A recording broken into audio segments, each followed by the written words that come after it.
di Kabupaten Hulu Sungai Utara, Amuntai, Kalimantan Selatan, tepatnya di Desa Pakacangan, Kecamatan Amuntai Utara terdapat kuburan atau makam yang dianggap keramat oleh masyarakat, yaitu kuburan Said Sulaiman. Di atas kuburan tersebut didirikan sebuah bangunan dengan ukuran 6 x 10 meter persegi, beratap sirap, menyerupai sebuah bangunan musala kecil yang biasa disebut kubah.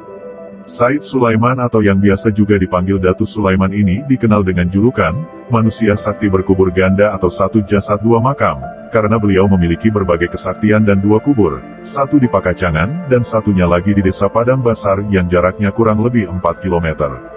Kubur-kubur beliau itu sering diziarahi orang hingga saat ini. Dahulu kala, hidup seorang pedagang kaya raya yang bernama Datu Paragam. Datu Paragam setiap hari berdagang sambil menyusuri sungai. Yang menjadi pelanggannya adalah masyarakat-masyarakat yang berdiam di tepian sungai, seperti Sungai Balangan, Sungai Kelua, Sungai Sarita, Sungai Martapura, dan beberapa anak sungai lainnya. Datu Paragam biasanya mengambil atau membeli barang dagangan di Martapura, Kabupaten Banjar, lebih kurang 190 km dari Amuntai.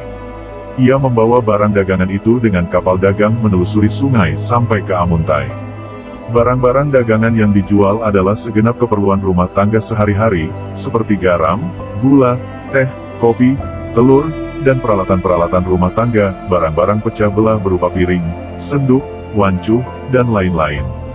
Pada suatu hari, ketika hendak pulang dari berbelanja barang dagangan di pelabuhan kapal Martapura, Datu Paragam melihat seorang anak laki-laki kecil, umurnya kurang lebih 4 tahun.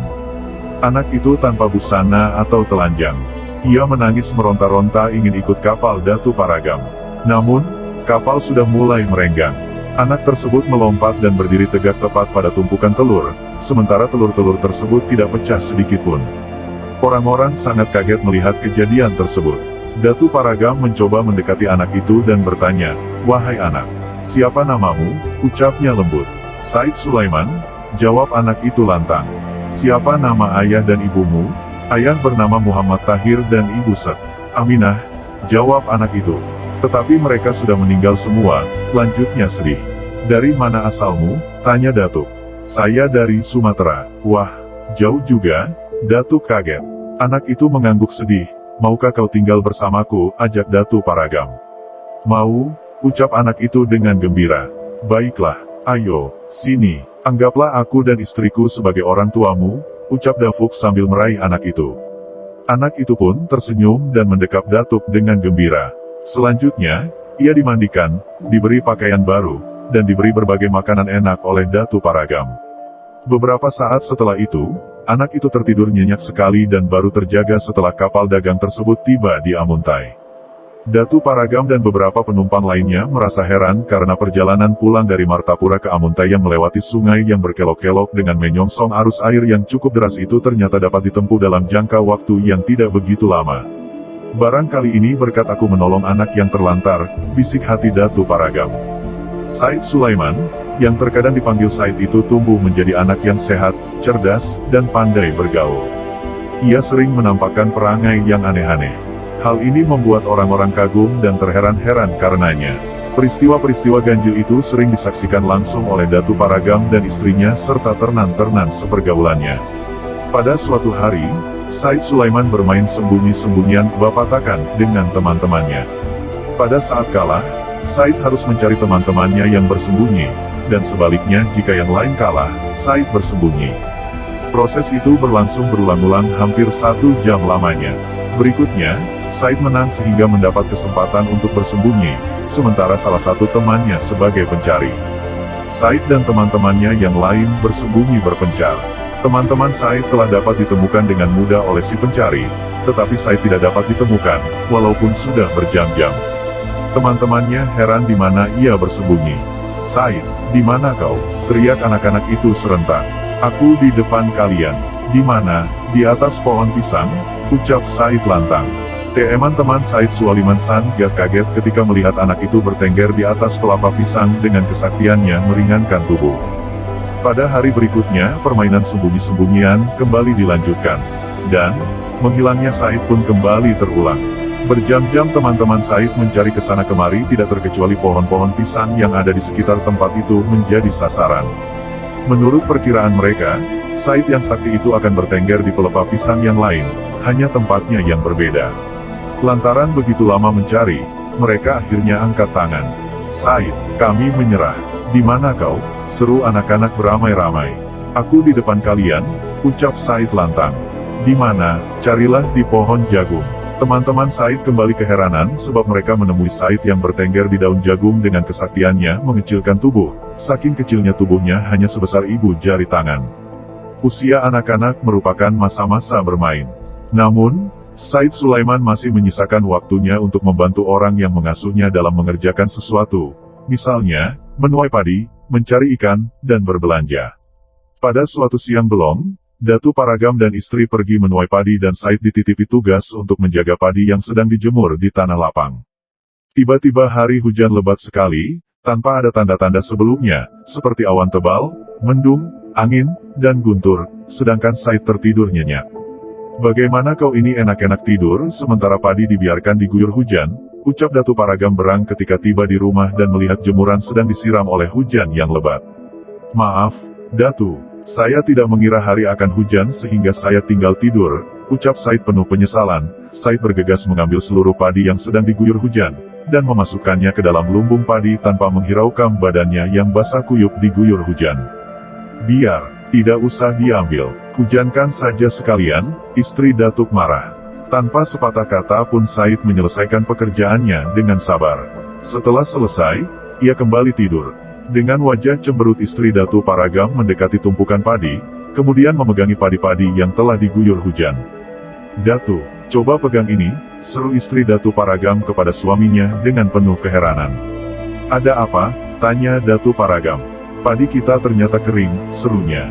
"Yang benar saja," sanggah suaminya. Datu Paragam kaget luar biasa ketika membuktikan bahwa padi-padi tersebut benar-benar kering. "Elni pasti berkat kesaktian anak itu," ucap Datuk. "Ya, aku tidak pantas memarahinya seperti tadi," sahut istrinya dengan penuh penyesalan karena sempat memarahi anak itu. Ia melangkah menuju Said yang sedang tidur nyenyak. "Biarkan saja ia menikmati tidurnya. Kalau dia sudah bangun, kita minta maaf dan jangan lagi bersikap kasar kepadanya. Anak ini pastilah bukan anak manusia biasa," ucap Datuk menenangkan istrinya yang tampak gelisah karena merasa bersalah. Pada suatu sore, istri Datu Paragam hendak memasak makanan untuk makan malam. Namun, ia tidak mempunyai ikan untuk lauk pauk makan malam itu. Kemudian, ia meminta suaminya untuk mengail ikan ke sungai. "Saya ikut," seru Said sambil membawa beberapa bilah tongkat dari batang bamban. "Ayo, mari," ajak Datu Paragam sambil melangkah. Berjam-jam Datu Paragam mengail, tetapi tidak ada satupun ikan yang menggigit ujung kailnya. Datu mulai gelisah. Said Sulaiman turun ke tepi sungai membawa 4 bilah bamban, kemudian menancapkannya 4 sisi di air yang kedalamannya kurang lebih sejengkal. "Hai, Said, jangan bermain di situ. Elkan kan akan lari," Datu melarang Said. Namun, Said tetap saja berada di sungai, malah kian ke tengah.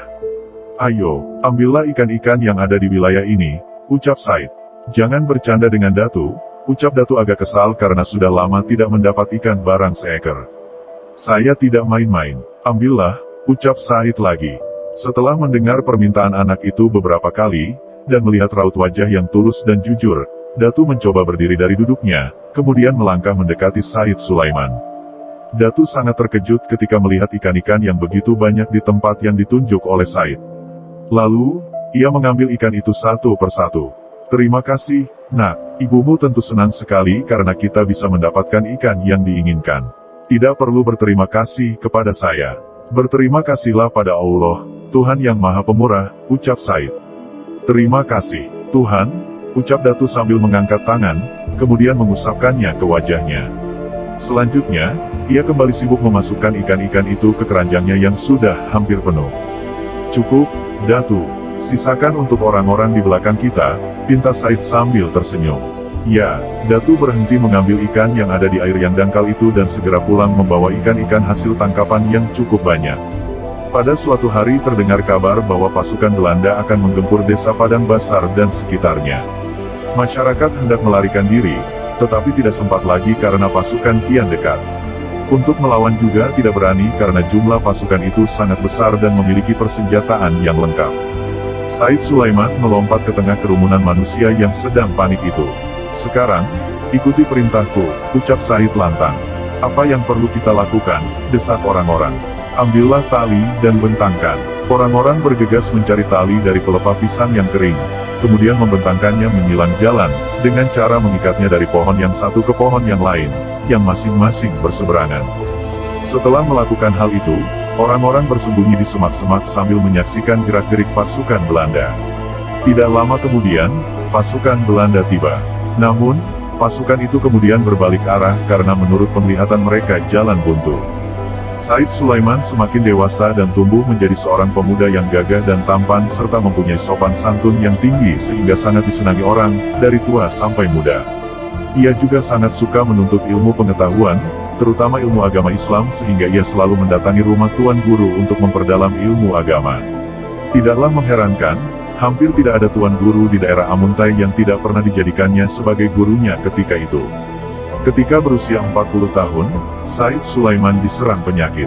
Datu Paragam berusaha menyembuhkannya dengan berbagai cara termasuk dengan menggunakan ramuan-ramuan tradisional. Namun, ternyata Said Sulaiman bukannya menjadi sembuh, malah penyakitnya semakin parah, dan akhirnya meninggal dunia.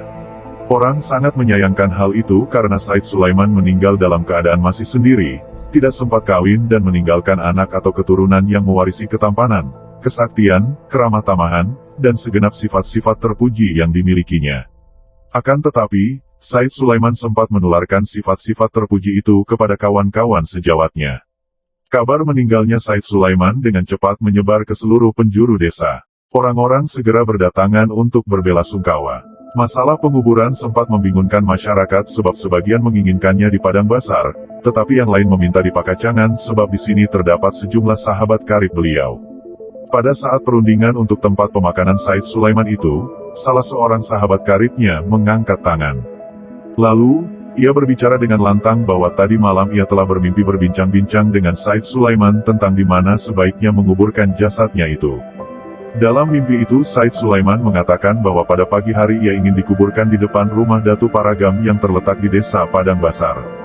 Dan, pada sore harinya, jika ada sungai Batang Tibarau yang berjalan di air menentang arus, kuburkanlah Batang Tibarau tersebut di desa mana ia berhenti sebab itu juga jasadku. Dengan adanya mimpi tersebut ditetapkanlah dua tempat pemakaman, yaitu desa Padang Basar pagi harinya dan desa Pakacangan pada sore harinya. Dari dua kubur atau makam ini, makam yang ada di desa Pakacanganlah yang paling banyak dikunjungi orang hingga saat ini karena letaknya tidak jauh dari pusat kota Kabupaten Amuntai. Cerita tentang Said Sulaiman sebagai manusia sakti berkubur ganda atau satu jasad dua makam ini berkembang dari mulut ke mulut di tengah-tengah masyarakat hingga saat ini, hanya saja dengan versi yang bermacam-macam. Pada intinya cerita itu mengandung nilai-nilai luhur, seperti saling menyayangi sesama, cinta lingkungan hidup, kreatif, sabar, dan suka pada perdamaian.